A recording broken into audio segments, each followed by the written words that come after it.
Today we have our third speaker. This is Julien Simon, and he's Principal Technical Evangelist at Amazon Web Services. So, Julien, thank you for coming to Lviv IT Arena. And I would love to ask you the very first question about your experience and how do you get where you are right now? Wow, that's a long story. So, first of all, thank you very much for having me here. It's always a pleasure to be in Ukraine, and this is a really good event. So, I had a good time. Unfortunately, I have to go. Unfortunately. Yeah. So basically, I'm a software engineer. That's where I started, and I worked in the telecom industry for a number of years, and then moved into the web, and ended up, being a CTO and a VP engineering in startups for over 10 years. So buying tons of infrastructure, servers, routers, etc. Having fun on the way, and also learning that sometimes there's a limit to that way of doing things. And I started using AWS around 2012, and I realized this was what I wanted to do, first of all, and probably this was the best way to deploy infrastructure. So as I learned more and more about AWS, I became a customer, worked for a couple of companies who were using AWS, helped migrate some data centers to AWS. And then, I realized, hey, that's the part of my job I actually like best. So I should go all the way and actually join AWS. And so I joined them about 2 years ago. And, it's a fun ride. So you were already familiar with the product. You fell in love with this product. And right now you are an evangelist of this product. Yeah, so it's exactly that. And I think it's interesting to have done things this way, to have been a customer first, and to have used a lot of physical infrastructure first, because I know the pain points, right? I know what it means for a company to procure and deploy and maintain physical infrastructure, and I've been there, right? I've been there day, night, and weekends, fixing stuff, etc. So I know what the issues are, and I also run a migration from physical infrastructure to AWS, so I know what the challenges are with that. So in a nutshell, I can use my previous experience and give people real life examples, and not just random examples, real life examples on the issues that we had and how we solved them, and maybe how they can use also the same tactics to improve their agility and their innovation pace, etc. So yeah, it's really what I'm trying to do. Help people, help them out. Yeah, I see that you're telling like your personal stories which resonate to your potential customers or existing customers, and you're telling them, hey, I'm the guy who used it for a long time. Yeah, but I wanted to ask you, who are those people who are working with Amazon Web Services? Because as I know, the business model, you have pretty different layers of customers. So can you elaborate on this, please? So actually, it's pretty much every kind of company. Today we have millions of customers all over the world. And I met some of them here, and I want to thank them again for using us. It's literally, it goes from an individual developer, running his website, or just learning about AWS, to startups, to small and medium businesses, to large enterprise, to public sector, to governments. And in every possible industry, so it's not just retail, or it's not just telecom, or it's not just airlines, or whatnot. It's all kinds of businesses, and by listening to all these customers of all sizes, all businesses, and listening to their requirements and their use cases, we build services that are useful to the largest number, right? I think that's one of the strengths of AWS, is the fact that so many customers, so many different customers help us build reliable solutions, and solutions that will fit in pretty much any single company. Yeah, and here is a question. If you are building to almost everyone, did you select the strategy of customizing the solution, or of standardizing the solution? So basically, the number one principle of Amazon is customer obsession, and it comes from Amazon Nice retail, principle. right? Amazon retail. Jeff Bezos wants to build the best possible e-commerce website with the widest selection, the best prices, etc. And because that's what people want, period, right? And we at AWS have the same focus. We focus on customers, so we listen to what they want, and if a large number of customers asks us to build a service that is based, let's say, on an open source technology, but just make it, more secure, more scalable, highly available, etc., we'll do that. If they want us to build something completely new, a completely different way of building things, we'll do that too. And an example of that is the serverless architecture that we built, and AWS Lambda, etc., which is really a new way to build and deploy applications that had no equivalent. So we start from the customer and we listen to them. And like I said, we have a lot of customers, a lot of different customers. So by putting all those inputs together, we end up building something that hopefully they like. And if they don't like it, we'll take the feedback. We love negative feedback because it helps us build better products, and we just improve. So it's not really a question of standard versus custom. It's what people need, and we'll do and try our best to build it. Mm-hmm. And when you're talking about listening to customers, do you do it in focus groups, or you're doing it in, like, I don't know, personal interviews, etc.? So actually, I would say AWS is a feedback machine. Every single AWS employee can send feedback to the product teams, and actually we encourage everyone to do it, and we engage with our customers all the time, and every single meeting, every single discussion, even today, we get feedback on, okay, we would like this, we don't like the way this works, this is missing, and we just go and collect all those tiny pieces of feedback, and we just send them through our internal tools to the product teams, and then they classify everything, and they use that to build a roadmap. Over 90% of the roadmap is strictly coming from feedback.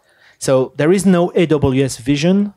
It's roadmap built strictly from what customers want from us, right? And as our CEO says, the remaining few percent is just reading between the lines. So that's the way it works. So every day, every week, I get some feedback from customers, and I input that into our system, and eventually it becomes a product. Can I consider the Amazon Web Services as a higher user-oriented product? I mean, user experience inside. Yeah, it's it's customer first. So when you build a website, an e-commerce website, it's pretty clear what you should do. It's a complicated task, but and for us, it's we know what people care about. They care about security. They care about simplicity. They care about high availability, and they care about a large selection of services, right? So we try to deliver all of that. Security always comes first. It's extremely important to us. And we try to build the widest set of services that will work for the widest number of customers. And of course, they will combine them in many different ways. I call it the Lego infrastructure, right? So we have almost 100 services now. So all shapes, all colors, right? So we'll give you the box, and you can build assemble with it. Just assemble it in many different ways, and that's how you can actually save lots of time and innovate faster, and build your platform and focus on your own innovation and your own customers, right? It's not key to your business to run a very large NoSQL cluster at scale, right? It's key to your business that you have good performance, good reliability, etc. So we provide managed services to do this. So you can save months of architecture and development time by using them, and they will scale, right? They will scale. So yeah, the scalability is a great feature of your product. Yeah, scalability is important, even for small companies. A lot of startups, specifically, I worked in startups for a while, and they can start very small, and some of them fail, and that's expected, and some of them grow and grow faster than they ever thought they would grow, and that's usually a very dangerous period for them because they have to grow 10x, or they double their customers every week or every month. So maybe that's something that was working initially, and it's gonna blow up under the load.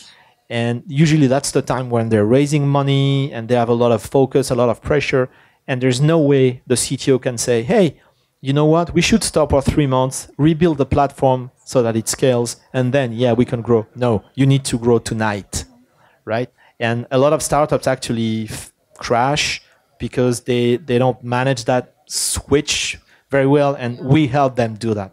Yeah, and customer won't return if site is not working. Okay, I will return for one time, for 2 times, but not 3 times. How do you outbid competitors? I mean, Amazon Web Service it's very famous, but it has competitors. Sure, we have competition, and I have a lot of respect for those companies, and they have interesting products. I try to keep an eye on that. But again, generally, I'm sorry to repeat myself. 99.9% of my time is spent with customers, and either helping them out or presenting. And we believe if we do the best job possible with those customers, then the competition is not so much of a problem. Don't worry about your competition. Worry about your customers. Make sure you listen to them. Make sure you listen to the negative feedback.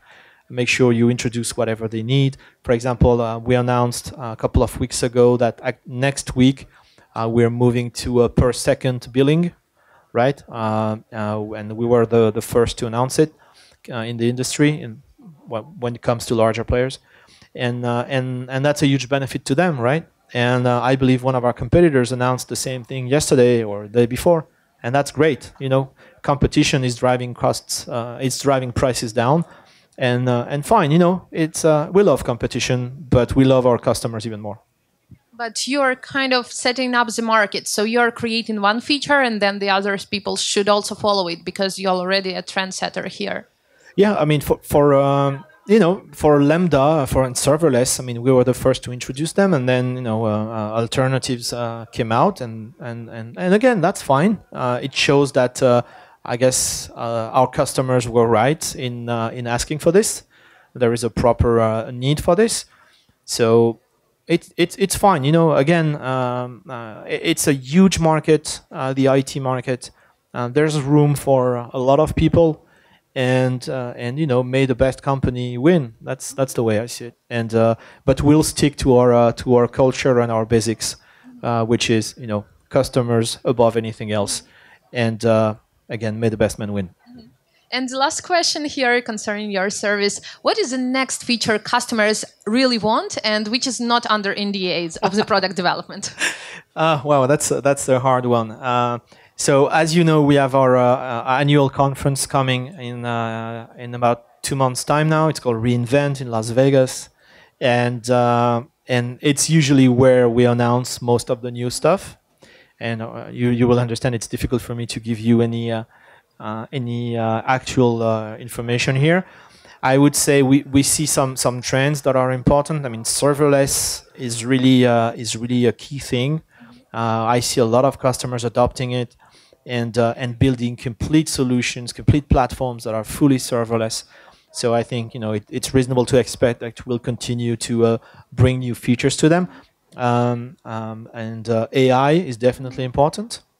That was my topic today. In Amazon Web Services as well. Yep, AI in AWS is really important, and I guess again it's reasonable to expect we'll help customers with this again.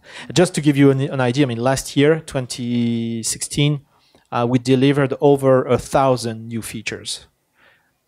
So. It's like 3 every day. 3 every day. So if you follow the Twitter account for AWS or our blog, Jeff Barr is our chief evangelist, and he's doing a fantastic job with the blog, and he's very, very, very busy. And you will see every day new stuff coming out, and to be honest with you, even for me, it's really difficult to keep pace of everything. So yeah, sometimes customer ask me about stuff that literally came out the day before, and they've tried it already, and I don't know about it, so I feel a little silly. But yeah, we keep moving very fast. Again, just because we have so many customers and so many diverse customers, and they ask us for a lot of stuff, and we try to do as much as we can. Yeah, and how many people are working on the AWS?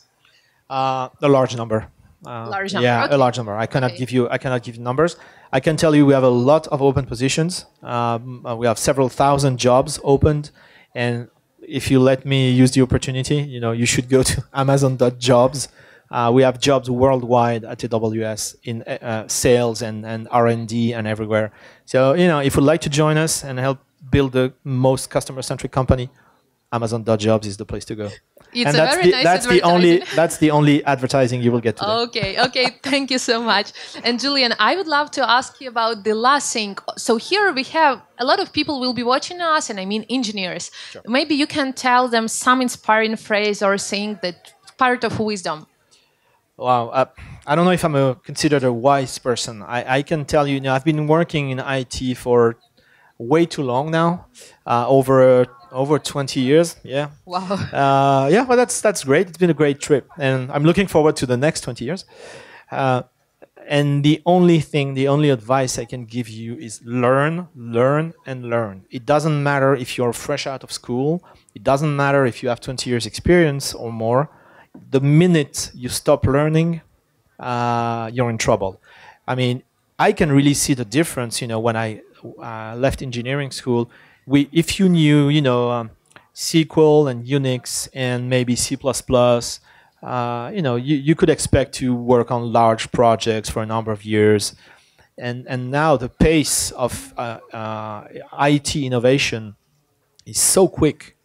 And sometimes it doesn't make any sense, right? It feels like, for example, front-end development, like there's a new framework every month.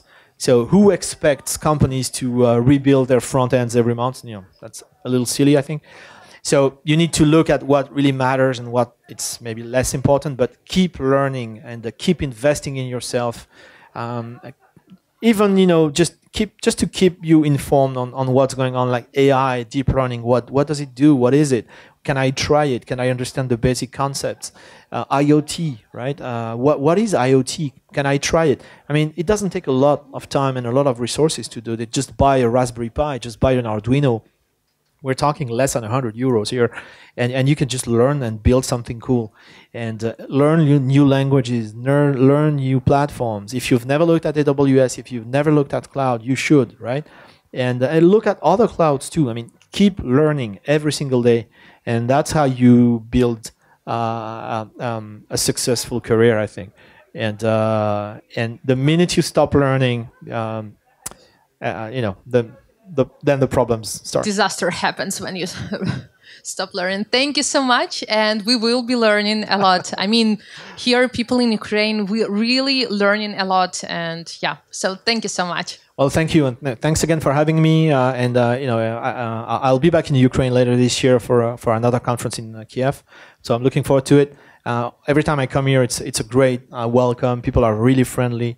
The sessions are always full. I get tons of questions. So it's a great tech community in Ukraine and in the rest of Eastern Europe. So keep going, right? Keep going, and we'll keep visiting you, right? It's my pleasure to hear Thank you very that. much. Thanks.